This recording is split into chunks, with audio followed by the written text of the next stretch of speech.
안녕하세요. 청소년보호구역 이수환 변호사입니다.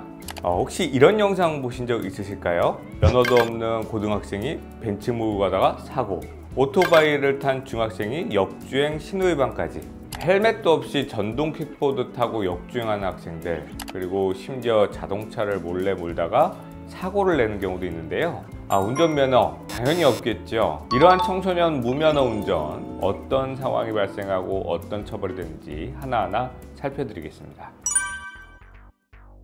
자, 그럼 무면허 운전, 그 운전 자체만으로는 어떤 처벌을 받을까요? 우리 도로교통법 제43조에서는요, 누구든지 운전면허를 받지 않았거나 면허가 정지된 상태에서는 운전해서는 안 된다라고 규정하고 있고요. 이를 어기면 1년 이하의 징역, 300만 원 이하의 벌금에 처하게 됩니다.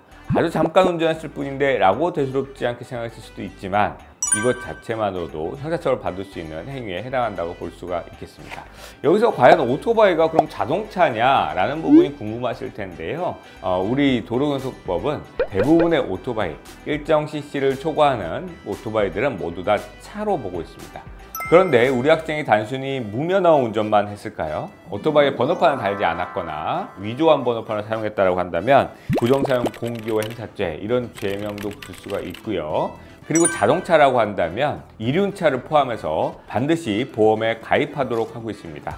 따라서 보험에 가입하지 않고 차를 운전했다라고 한다면 자동차 손해배상보장법상 보험 미가입으로 처벌될 수도 있습니다. 여기에 사고까지 발생한다면 더욱 큰 일이 발생을 합니다. 보험이 가입되어 있지 않은 상태로 사고가 발생했을 때에는 결국 그것을 운행한 사람이 모두 다 책임을 지게 되어 있다는 것이죠.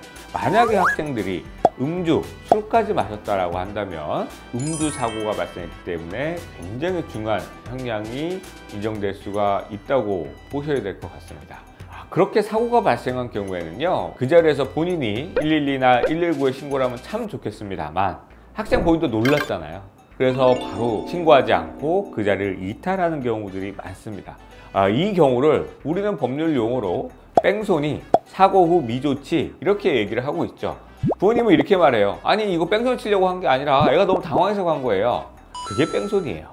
도망쳤다는 자체가 특정범죄 가중처벌법에 의해서 굉장히 중한 처벌이 발생을 할 수 있다는 것을 기억을 하셔야 될 것 같고요. 경우에 따라서는 이런 경우도 종종 봅니다. 이렇게 도주를 하다가 신고를 받고 온 경찰과 쫓고 쫓기는 추격전을 하는 경우가 있는데요.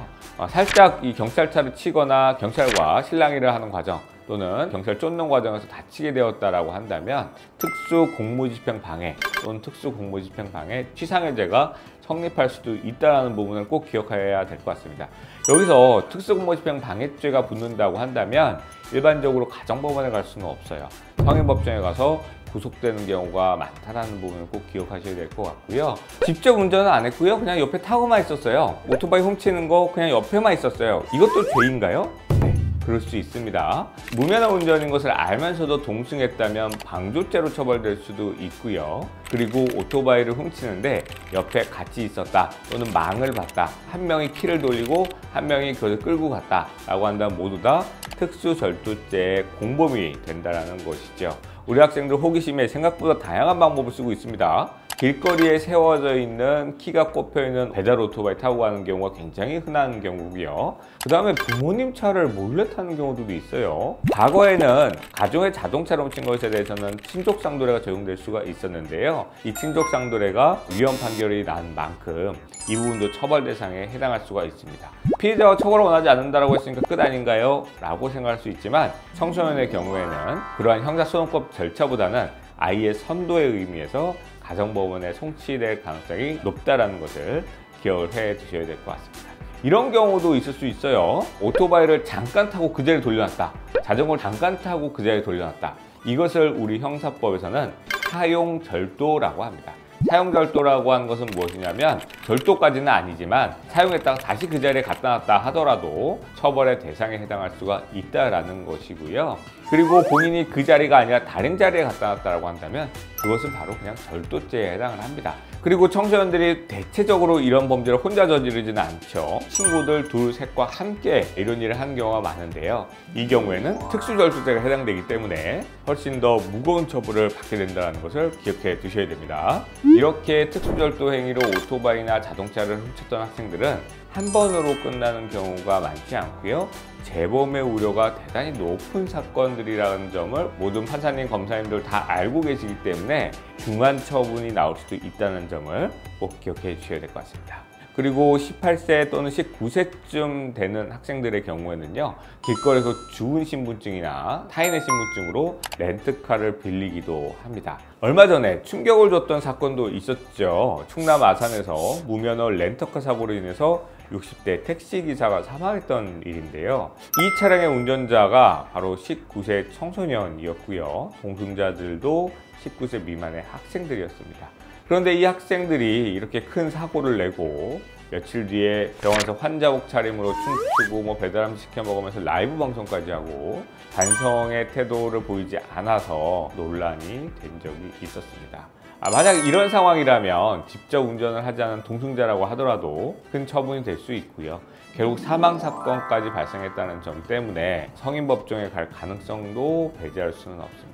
타인의 신분증을 사용했다? 그럼 공문서 부정행사죄가 적용될 수도 있고요. 신분증을 주었다? 점유이탈물행령 또는 절도죄가 될 수도 있습니다. 무면허 운전 또는 헬멧을 쓰지 않은 것 또는 보험에 가입되어 있지 않은 상태로 운전한 것, 이 정도의 행위는 이것이 처음이라고 한다면 예전 말로 훈방조치라고 하지요. 선도 조건부로 송치하지 않는 경우들도 종종 있습니다.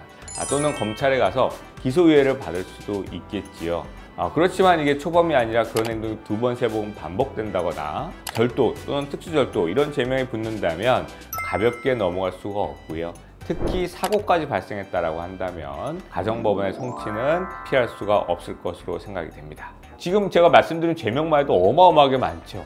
여러 가지 죄명을 줄줄이 달고 오는 경우가 대부분이라고 보시면 됩니다. 이런 경우에는 너무 죄명이 많기 때문에 기소유예보다는 가정법원에 송치될 가능성이 높아진다고 보시면 될 것 같습니다. 그렇기 때문에 우리 학생들 입장에서는 초반에만 그만둔다라고 한다면 그래도 기소유예를 받을 수가 있고요. 그런데 거기서 조금 더 나아갔다? 그 경우에는 가정법원에서 마무리될 수가 있겠죠. 그런데 거기서 또 한 발 나아간다? 이런 경우에는 가정법원이 아니라 성인법정에 가서 구속 가능성까지 있다는 점을 꼭 기억해야 될 것 같습니다. 사고가 발생하면 형사처벌만이 아니죠. 민사소송의 대상이 됩니다. 그 피해는 보험에 가입되어 있지 않기 때문에 보험회사가 책임져 주지 않습니다. 모두 다 학생과 그 보호자가 전부 책임을 져야 되는 것이고요. 민사적 책임은 어디까지 부담을 하게 될까요? 피해자가 병원에서 입은 치료비, 이거는 전액 부담을 해야 되는 것이 맞고요. 그리고 그 피해자가 회사에 다닐 수 없게 되었거나 신체에 회복될 수 없는 상해를 입었다라고 한다면 노동상실률이라는 것이 있어요.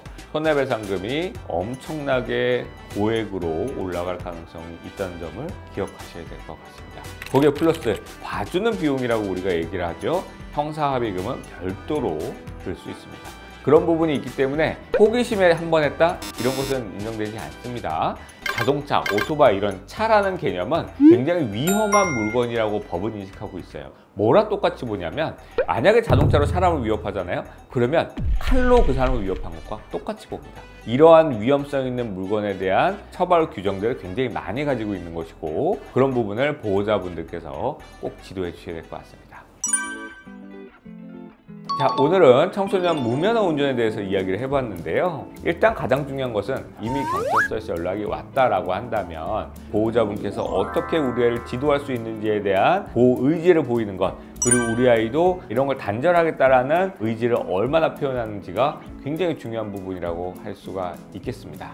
자, 그럼 저희는 앞으로도 청소년 사건에 대해 현실적이고 따뜻한 조언, 그리고 필요한 법률적 이야기로 찾아뵙도록 하겠습니다. 지금까지 이시안 변호사였습니다. 안녕.